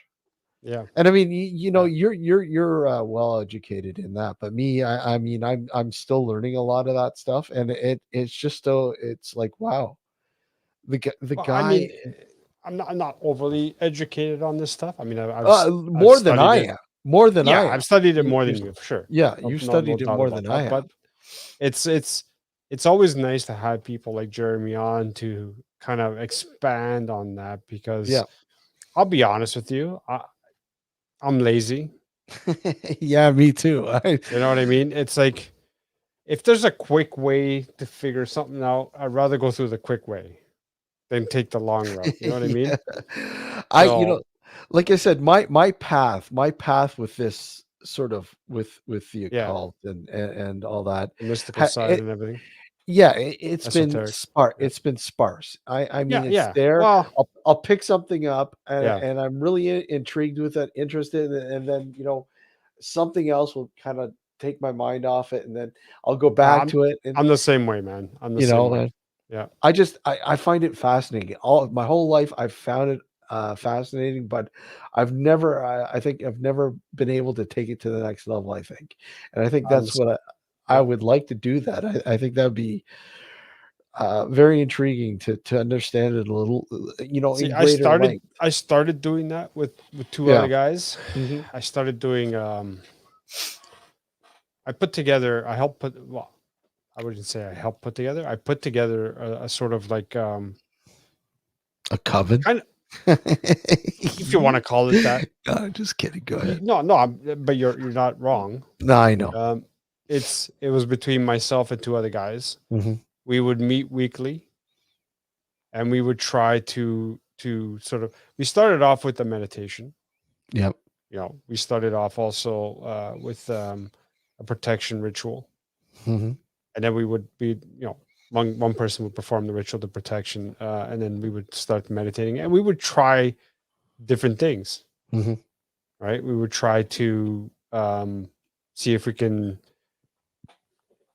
not read minds necessarily, but kind of get like if I pose a question to you saying, okay, I want you to think of a color, what have you, like a specific color. We try to see if we can tune into that sort of thought. You know what I mean? Mhm.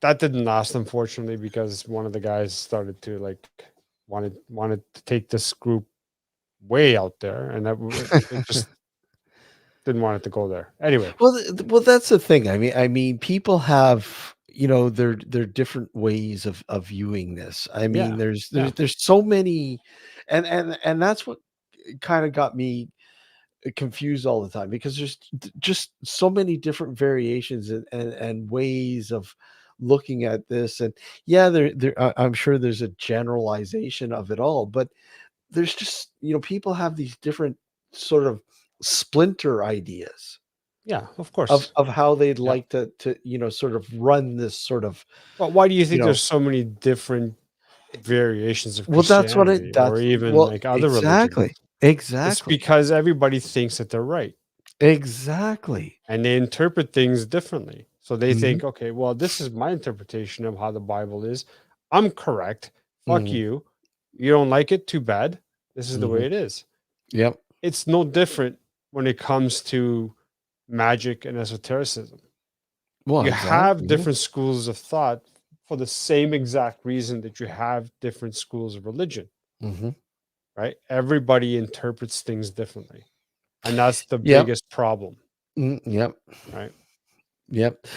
And again, there's just there's wow, it could be very overwhelming, because Yeah. there's so much. There's a ton There's of stuff. Yeah. so Yep. much Yep. to learn and try to digest. Yep. I think that's the problem. People just don't aren't able to properly digest a lot of this. The biggest problem is Absorb that it, if you will. most people, myself included, Me, yeah. don't know where to start. That's the thing. Yes. That's the biggest problem. People like Where? Jeremy. Jeremy's a brilliant guy, Well, that yeah. and so, and I'm not going to suggest by any stretch of the imagination that his journey was easy, but he's a very smart guy, Oh yeah. right? And for the rest of us, we're not so smart. us laymen out here. That's right. It is overwhelming because there's so much garbage out there, Mhm, right? That you just don't know where to start. mhm. And it's intimidating and it gets frustrating, and you're like, fuck it. I mean, You know? why for some reason, because we we were talking about the Golden Dawn for a little bit, Yeah. and I don't know why I constantly associate Madame Blavatsky Yeah. with that. I don't know why is that? Why do I I don't associate? know if she had any ties to the Golden Dawn necessarily. I can't remember. I Maybe it's do know that the she was the founder of Theosophy, yeah. um, the Maybe it's Theosophical Society. certain branches of the Golden Dawn might have sort of Possibly there may have been referenced her. some crossover there somewhere I along the don't lines. know. I can't really, I don't really know too sure. I'm not too familiar with that. I Yeah. wanted to kind of actually bring up, and I'm probably going to have this conversation with Jeremy when I speak to him. Lucius Trust, Alice Bailey, is Yeah. someone else who formed this sort of other organization. I'm not overly well familiar with it, but it kind of, I wouldn't say same as Theosophy, but hmm in the same realm. Yeah. Right. I didn't get a chance to bring it up, but I wanted to kind of to ask him about that. Yeah. I mean, again, this is what I mean. There's just so many, Yeah. areas. I think what like I said, I've always been intrigued by it, but I think the one thing that kind of drove me a little bit more towards wanting to know more. And again, how's Jeremy spoke with his experience, Christi Catholicism in his sort of experience, it just didn't jive. And with me, it was, kind of like that too, where Yeah. it just didn't jive. And then, but I started, I don't know why, I started looking into the more, you know, the darker sort of aspects of Christianity, and Yep. the sort of the demonic structures and Right. stuff like that, and the different demons, and that when I started going down that road, I started get the references of the occult and so on, and the different sort of aspects there, and I'm like, well, this is it's just like I'm going down this rabbit hole. But the problem is I don't know where I'm supposed to go here. Yeah. I'm absorbing some of it, but I'm not absorbing it all. And I think that's what was driving me nuts. And yeah, I totally agree with you. And part of the problem is because it's like I said, like I alluded to earlier, there's so much garbage out there. Mm-hmm. It's very difficult to sift through the right path, let's say, for the lack of a better term. Mm-hmm. You know what I mean? And but here's the other kicker, and here's what makes it even doubly difficult. Your path isn't going to be the same as my path. No. Your experience, as Jeremy alluded to, your own personal experience, it is your experience. And what resonates with you won't resonate with me or vice versa. And this is part of the other problem, right? So aside from having to sift through all the garbage that's out there, you have to find the one that resonates with you. And that becomes very difficult when you have a lot of people saying, this is the way it is. No, no, no, no. This is the way it is. No, no, no. This is the way. It's incredibly difficult to find which way you need to go through. Mm-hmm. And when you add the fact that, like for myself, for example, because I'm lazy in that regard, yeah, I just don't. It gets to a point where it's like, you know what? Fuck it. I don't care. Yeah. You know what I mean? Yeah. It gets to that point where it's like, you know what? I don't care. And again, kind of adding to that, I'll be reading something, and then all of a sudden, something in that book, like maybe a phrase or a subject or whatever, it catches my eye. I'm like, okay, I want to know more about that. Yeah. And I kind of drop that book, and then I pick up something that sort of goes, and it's like, okay, wait a sec, finish this book off first, and then jump into that. Yeah. But my attention span has never been the greatest. No, I know. So ADD, man, ADD. Yes, and it's getting worse. I mean, the older you get, the worse it gets. Yeah. But it's just trying to focus and manage that attention span and absorb what you're reading. I mean, it's easy enough to read, but it's not easy enough to absorb what you read. Right. Yep. And that's the problem. And there's just so much to absorb. That's what the problem I have too, is absorbing it. So yeah, as you said, reading is one thing. It's very easy to read. Absorbing it is completely different, because you could read something once, twice, thrice, whatever you want, and you still don't grasp the full concept of what it's trying to tell you. No. Right? I mean, and that's the other issue that I know I have, issues with, and you just said you have too. And it's true. A lot of people have that problem. And I don't know where that stems from. I don't know what I can do to help correct that. Because I would love to be able to read a book and be able to sort of retain the majority of it. You're never going to be able to retain 100%. I would, but if you can at least retain the majority of it, that would be helpful. But I look at it like this too. I mean, you look at the 21-year-old you as opposed to the 50-year-old you or whatever, and you remember reading this book when you're in your late teens, early 20s, and you absolutely fucking loved it. Mm-hmm. And you pick it up again and say, hey, I haven't read that, and all. Let's read it again, and it has a whole different meaning. Oh yeah, I totally did.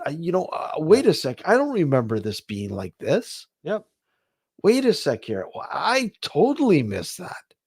Yeah, exactly. And again, that again comes with, I guess, experiences that you have in life, and you kind of understand. Yeah. But again, absorbing is a whole different ballgame. Yeah. Oh yeah.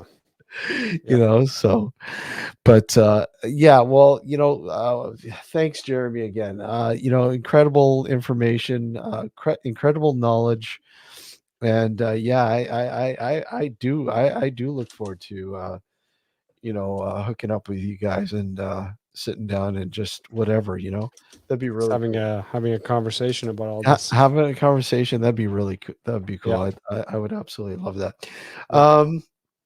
Yeah. So, guys, all the information's on the YouTube page here. And again, Jeremy sends some additional information. I'll make sure to add it to there so you guys can check out whatever's not there.